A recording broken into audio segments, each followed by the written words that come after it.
Sistan has become a region of great interest, especially the work that is heavily cited in one publication that I read, the Tariq is Sistani, which Mhm. I understand kind of, I don't want to say paints the Kharijites in a favorable light, but they're not as polemical against them from what I understand.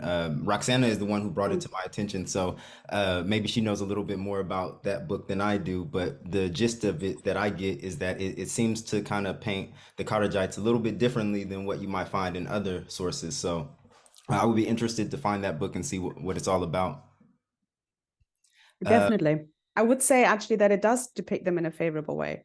And in a favorable light. So the Tariq-i-Sistan is available in an English translation, which is it's a little old, and a probably little, I think not maybe 200 years old from the one. the translation. No, the translation isn't. The translation is,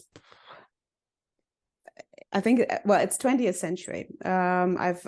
I can't recall off the top of my head when it was published. It's a little bit older, so some of the language and perhaps some of the translation conventions as well may not be necessarily what may not necessarily conform with modern standards. But it's a very good way into the work, especially if you just want to get a general sense of what's going on and not use it for academic purposes, for instance. Although of course it is used, and I use it in translation as well. But yeah, I mean, the Tariq-i-Sistan is very interesting because it does depict at least some of the Kharijites that turn up in the work, and they do turn up a lot, basically as fighters against oppression and injustice, which often means what is considered an unjust taxation regime.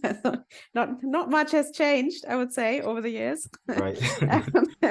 But it's a lot more positive towards the Kharijites, especially because it's a local history. So it talks about local actors, and it's a lot more favorable towards those local actors than much of what we read in the more universal or the more comprehensive chronicles, for instance.